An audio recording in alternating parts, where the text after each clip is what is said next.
공동체와 함께하는 리딩 지저스. 오늘은 2강 4일차입니다.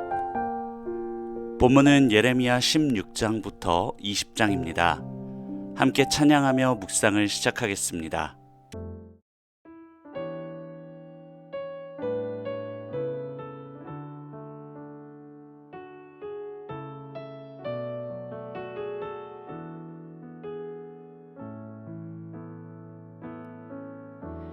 주여, 우린 연약합니다. 우린 오늘을 힘겨워합니다. 주 뜻 이루며 살기엔 부족합니다. 우린 연약합니다.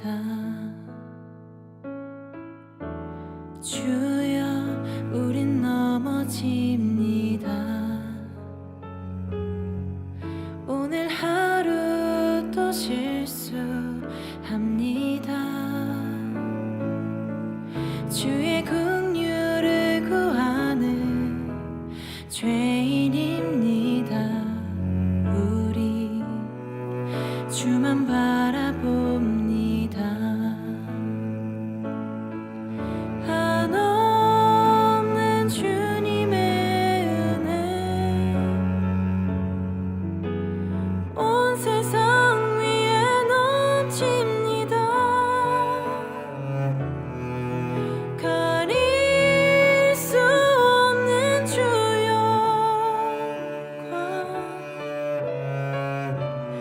온 땅 위에 충만합니다. 주님만이 길이오니 우린 그 길 따라갑니다. 그날에 우리를 이루실 주는 완전합니다.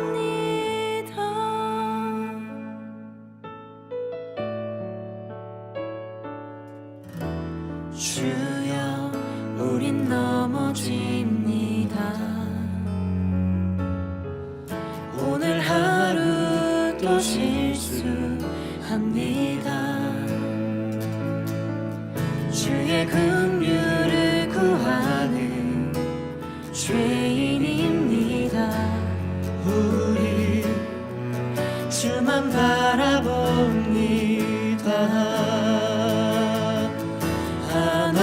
한없는 주님의 은혜 온 세상 위에 넘칩니다. 가릴 수 없는 주여 온 땅 위에 충만합니다.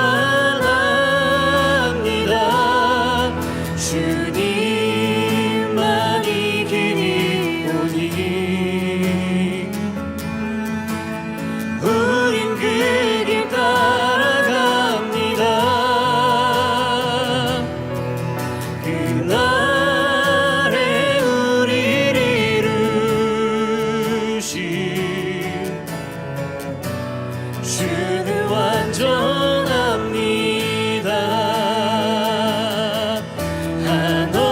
한없는 주님의 은혜 온 세상 위에 넘칩니다. 가릴 수 없는 주여 온 땅 위에 충만합니다. 주님만이 길이오니 우린 그 길 따라갑니다. 그날에 우리를 이루실 주는 완전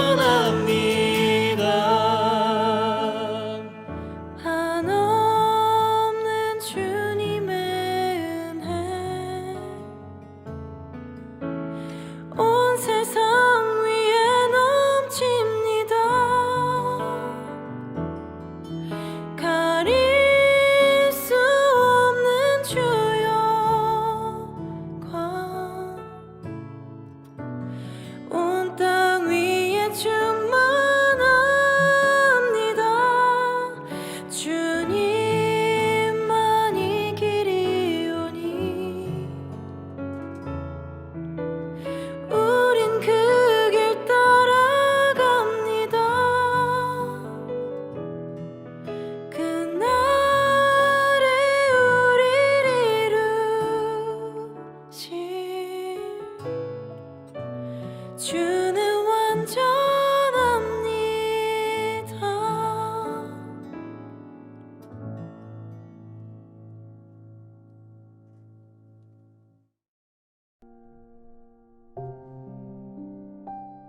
아멘. 오늘은 예레미야 17장을 본문으로 함께 말씀을 묵상하겠습니다.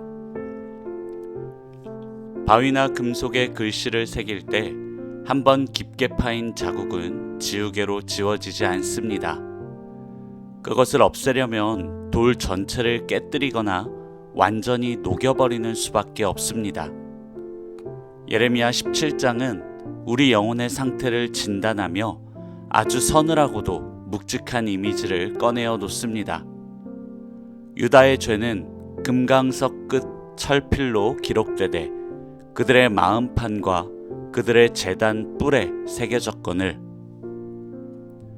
다이아몬드 끝이 달린 철필, 고대 세계에서 가장 단단한 도구로 우리의 마음판에 죄가 깊숙이 새겨져 있다는 뜻입니다. 선행을 조금 쌓는다고 해서 후회하며 눈물을 흘린다고 해서 지워질 수 없는 얄팍한 얼룩이 아닙니다. 이 치명적인 영적 질병에 대해 선지자는 9절에서 이렇게 탄식합니다. 만물보다 거짓되고 심히 부패한 것이 마음이라 누가 능히 이를 알리오마는. 아멘. 우리는 살아가면서 수시로 내 마음의 바닥을 마주합니다. 괜찮은 사람인 척 포장하지만 작은 이익 앞에서도 쉽게 흔들리고 남의 시선에 갇혀 끊임없이 자신을 위장하는 그 지독한 이기심. 만물보다 부패한 이 마음의 병은 인간의 철학이나 도덕이라는 연고로는 결코 치료할 수 없는 근원적인 절망입니다.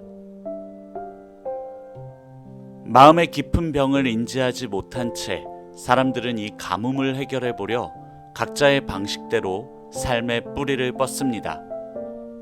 성경은 그 방식을 크게 두 가지로 분류합니다.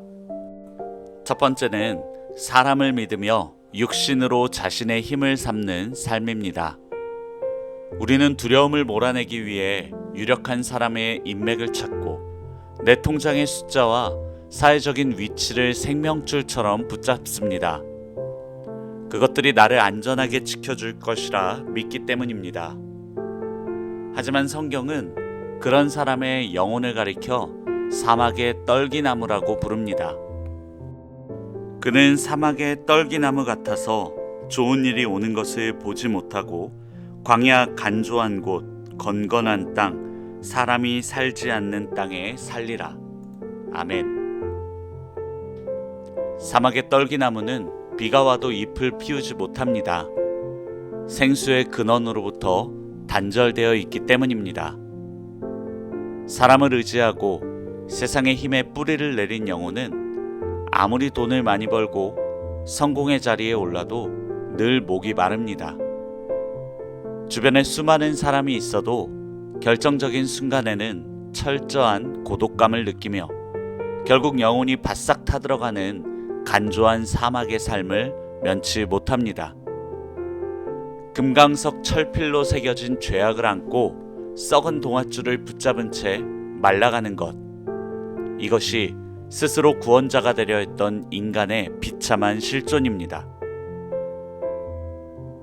그렇다면 부패한 마음을 안고 사막에서 말라 죽어야 할 우리가 어떻게 물가에 심어진 나무가 될 수 있단 말입니까? 이 불가능한 자리를 맞바꾸기 위해 하늘 보좌를 버리고 친히 척박한 광야로 예수님께서 내려오셨습니다.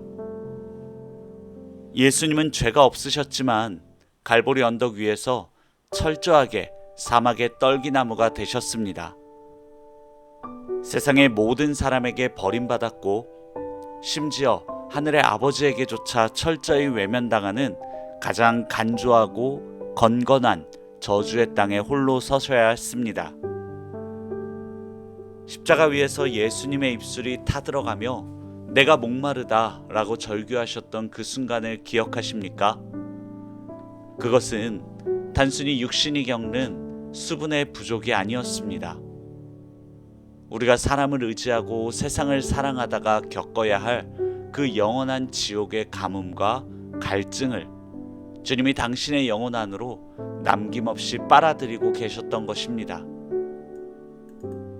우리 마음판에 철필로 새겨져 있던 그 끔찍한 죄의 기록들을 지워내기 위해 예수님은 자신의 손과 발에 쇠못이 박히는 고통을 기꺼이 허락하셨습니다. 주님이 십자가라는 사막에서 온몸에 수분과 피를 쏟으며 말라 죽으셨기에 비로소 우리의 부패한 심장이 치료를 받을 수 있는 기적의 통로가 열렸습니다. 예수님의 이야기는 십자가의 가뭄에서 끝나지 않습니다.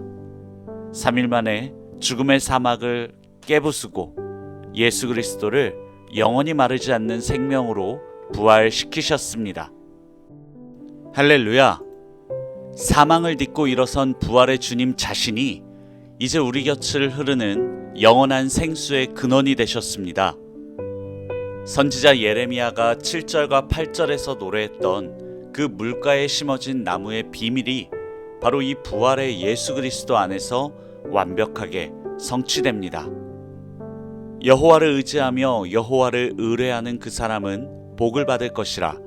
그는 물가에 심어진 나무가 그 뿌리를 강변에 뻗치고 더위가 올지라도 두려워하지 아니하며 그 잎이 청청하며 가무는 해에도 걱정이 없고 결실이 그치지 아니함 같으리라. 아멘. 부활하신 예수 그리스도께 영혼의 뿌리를 뻗은 사람은 가뭄을 두려워하지 않습니다. 내 사업이 흔들리는 더위가 찾아오고 사람들에게 배신당하는 가무는 해가 찾아와도 그의 영혼은 메마르지 않습니다. 나의 생명력이 바깥의 날씨나 세상의 조건에 달려있는 것이 아니라 내 안에 살아계신 부활의 주님으로부터 끊임없이 공급되고 있기 때문입니다. 사망 권세를 박살내신 생명의 강물이 내 뿌리를 적시고 있는데 세상의 어떤 가뭄이 그 푸른 잎을 시들게 할 수 있겠습니까? 지금 당신의 뿌리는 어디를 향해 뻗어 있습니까?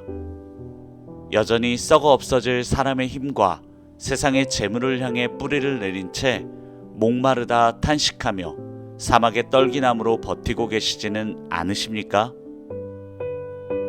우리의 부패한 마음으로는 아무것도 할 수 없음을 정직하게 인정하는 것에서부터 은혜는 시작이 됩니다.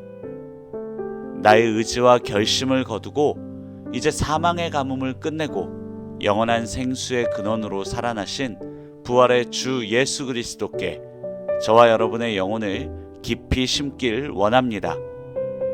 그분 안으로 조용히 뿌리를 뻗어내리길 원합니다.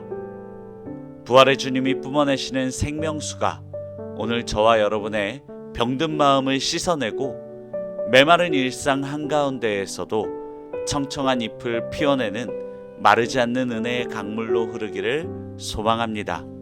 아멘.